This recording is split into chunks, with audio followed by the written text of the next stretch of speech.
In this video, we're going to discuss finding inverse functions and relations. Before we really dive deep into inverse functions, let's first discuss the concept of inverse. Inverse, say you got a set of numbers or a set of relations A, and then we also have a set of relations B. They are both called inverse relations if for every ordered pair that is in set A, then y comma x is in set B. Again, that may not make a whole lot of sense right now, so I'm going to give you an example of what inverse relations are. So here's a small set of ordered pairs, 1, 5, 2, 6, 3, 7. The set B would be considered an inverse since I just trade places with the x and the y. So the inverse of 1, 5 is 5, 1. The inverse of 2, 6 is 6, 2. And the inverse of 3, 7 is 7, 3. Okay, so let's look at this from a geometry standpoint. We have the vertices of a triangle. Here's a set of 3 dots. We're going to draw this triangle on the Cartesian plane. We've got 1, -2, 2, 5, and 4, -1. When we plot these dots, it makes the following triangle. But then I need to find the inverse. Well, the inverse, to put it plainly, is just trading places with the x and the y values in an ordered pair. So that makes the inverses of these ordered pairs -2, 1, 5, 2, and -1, 4. And what we'll see here is when we plot these triangles, there is a little bit of symmetry that's involved here. Now, if we're trading places with the x and the y value, that means the x is equal to the y and the y would be equal to the x. Think of slope-intercept form. Look at that symmetry that we have on this line here. That diagonal line that goes right through the origin, y equals x, is where all inverse functions will be symmetric about. So that diagonal line here, if it doesn't look symmetric about that diagonal line, then no need to be afraid. We just know that we made a mistake somewhere. Then we can go back through all of our work and make sure that we can fix our mistake. All right, so that's how it looks with geometry. But how do we apply this to functions? That's the problem. We're in Algebra 2, so we're trying to apply inverses to functions. If we have a function, f of x, and we know that its inverse exists, we call it, looks like it says f to the negative first power, but we're going to pronounce this f inverse of x. That's the notation for the inverse function. So give me some examples. If f of x is equal to y, then that means f inverse of y would tell you the input x that goes with that output. So here are 2 examples. We have the f of x function, x minus 4, and I'm already going to tell you that the inverse function is x plus 4. Let's look at f of x. Say we wanted to find f of 6. Well, that means we're going to plug in 6 for the x, which is 6 minus 4, and the output there is 2. So f of 6 would equal 2. How the inverse function works is let's take that output of 2, let's plug it into the inverse function, which tells us to do 2 plus 4, which is 6. That tells us what the original input would have been for the f function to give us that output of 2. And that's how the inverse works in function form. So what are the steps to finding an inverse of a function? There's 5 steps that we're going to use to find the inverse and to use some graphing in here. Step 1, we're going to take out that f of x notation and we're going to put y back there. Okay, since f of x is equal to y, we can interchange these whenever we want. Step 2, if the inverse means the x is equal to y and the y is equal to the x, we're going to switch the x and the y values. Step 3, which is the most extensive step, we're solving that new equation for y. So after we switch the x and the y, we're going to resolve for y. Step 4, this is a really formal one. We're taking that y back out and we're going to put the inverse notation in there. So we'll say f inverse of x equals the equation. And then step 5, we're going to graph both the original function and the inverse function so we can visually see that they are symmetric about that diagonal line of y equals x. All right, let's apply this now. Here's our function, f of x equal to 2x minus 5. We'll go right down the list of our steps. Step 1, take out the function notation, put a y in its spot. So now it's y equals 2x minus 5. Step 2, trade places with the x and the y. step 3, solve for y. So I would have to add the 5's over to both sides, resulting in x plus 5 equal to 2y. And then I would have to divide both sides by 2, which gives us x plus 5 over 2 equal to y. Last step, let's put that inverse notation in there. So the inverse function is f inverse of x is equal to x plus 5 over 2. Now, I don't know about you, I think one of these graphs is going to be easier to plot than the other, mainly the 2x minus 5. So we're going to go then on our xy axis and we're going to plot our graph. Now remember, from slope-intercept form, that the negative 5 is our y-intercept, so we can put a dot at negative 5. And then from there, our rise over the run is 2, so that would be 2 over 1. So from our y-intercept, we'll go up 2 to the right 1. We have a new dot. From that dot, we'll go up 2 to the right 1.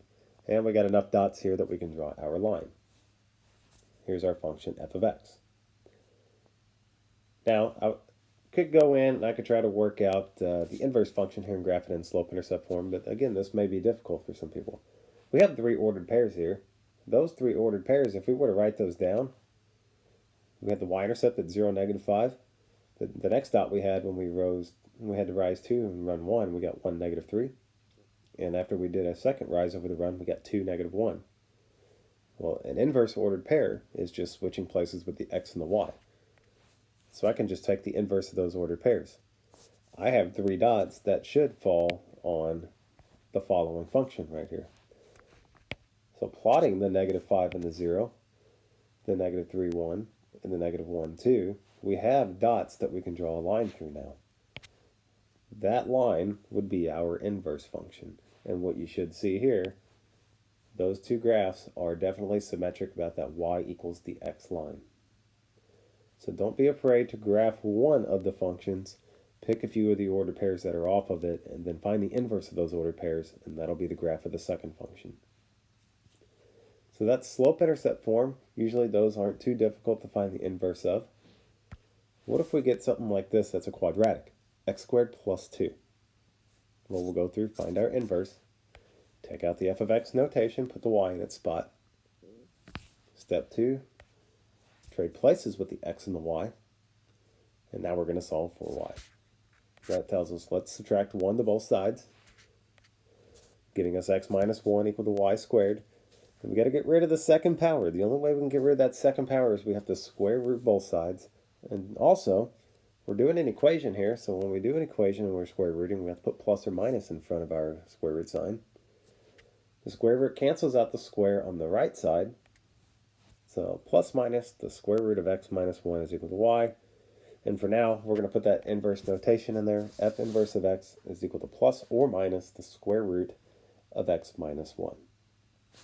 I really don't have the knowledge right now to graph a square root, but what I can do is make a table, and let's see what one of these functions look like. This table is going to go with this following function right here, x squared plus 1. Telling us to take negative 2, plug it in for x squared. Negative 2 squared is 4, 4 plus 1 is 5. Do the same thing for negative 1. Negative 1 squared is 1, plus 1 gives us 2. And if we were to continue this out for the rest of that function, we would get the following ordered pairs here. 5, 2, 1, 2, and 5 for the y values. Well then, think about what we know for the inverse. The inverse is trading places with those x's and y values. So the inverse table here is 5, negative 2, 2, negative 1, 1, 0, 2, 1, and 5, 2. We can plot both of these tables on the same graph paper, and we will have first our original function, and then second, our inverse equation. So let's plot this. First, we're going to do the original function, the green table. That will give us the following graph here, a parabola. When we graph our inverse table, it will be a sideways parabola here. That would be our inverse right now. Again, if you draw that diagonal line in there, you can see that if you were to fold the vertical parabola over that diagonal line, it would end up laying directly on top of it, which makes it symmetric, which means they're inverses. Alright. Here are some applications that we can look at with the inverse functions. First, we got the horizontal line test. What the horizontal line test tells us is that if a function passes the horizontal line test, then we know that its inverse is also a function. And this is kind of a connection with, you may remember, the vertical line test. We used to use the vertical line test to tell us if a relation could be a function or not. So here we have a graph with the following function. All we do here, draw a horizontal line, and if at any moment that if you draw a horizontal line it hits it more than once, then it wouldn't, the inverse would not be a function. What you'll see here is, if I were to take that vertical line, and if I move it anywhere up and down on this graph, it's only going to hit the graph one time. So therefore, this passes the horizontal line test. So if I go through all the steps to finding the inverse of this, that inverse would also be a function. Next, we have a parabola. Well, you may notice that if I were to draw that horizontal line here, it hits it twice. That fails the horizontal line test. So therefore, going through all the inverse steps, the inverse that we would come up with would be considered not a function. Let me be clear. The graph that's yellow is a function. The inverse of this would not be a function. That's what the horizontal line test tells us. All right. Other applications. Can we verify that if you get two functions handed to you, could they be inverses of themselves? To do this, two functions, we're going to call them f and g, they are inverses themselves if and only if the following two things happen. F of g of x is equal to x, and g of f of x is equal to x. So function composition comes back into play here. When you plug one function into the other, it should all cancel everything out except have an x remaining. So let's see how this works. Determine if the following functions, f of x and g of x, are inverses. So let's start with f of g of x. Let's take the g function, the pink one, and plug it into the yellow one. So there is 3x plus 9 without the variable. Inside that parenthesis, we replace it with 1/3 x minus 3 and go through our order of operations. Should see that we're distributing the 3. 3 times a third x gives us x. 3 times the negative 3 is negative 9. And then finally, you see that the negative 9 and the plus 9 are going to cancel each other, and all I have left over is x. So far it looks like we're going to be inverses. Let's go through and do the other direction, because we've got the word and in here. Let's do g of f of x. Let's take the yellow function and plug it into the pink one. Well, g of x is 1/3 x minus 3. Got the blank parentheses, so I know that I'm taking the f function and substituting it in. Distribute the 1/3 through. 1/3 times 3x is x. 1/3 times 9 is 3. And 3 and negative 3 would cancel each other, and once again, we get x. So we simplified. We've got an answer of x for both of these. So what we can then say is that f and g are definitely inverses of each other. How do we know when they're not inverses?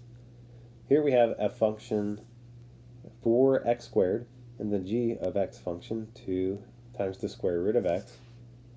Going with our rules, let's try to find what f of g of x is. Let's take the pink function, substitute it in for the x in the f function. Well, here is the f function. Substitute in the g function. Follow our exponent rules. Let's square everything that's inside of the parentheses. That means the 2 gets squared and the square root of x gets squared, which will give you the following statement: 4 times 4x. And then all we can do now is multiply the 4 and the 4x, which gives us 16x. You may notice this. That is not x. If we don't get x, then we know that we can stop and say that these are not inverses. But for good measure, I'm going to go ahead and do g of f of x, just to show you once again we are not going to get x. So g of f of x, take the yellow function, plug it into the pink function. There's 2 times the square root of something. That something we're plugging in is 4x squared. Works out really well here. That properties of square roots, we can take the square root of 4 and we can take the square root of x squared. 4 is a perfect square, so that gives us 2. The square root of x squared cancels out the exponent, so we have x, and that would simplify to 4x. Once again, this is not x, so therefore, both functions are not inverses of each other. So there's your video over what inverses are, how to find an inverse algebraically, and some uses and applications of the inverses, such as the horizontal line test and determining if two functions are inverses of each other.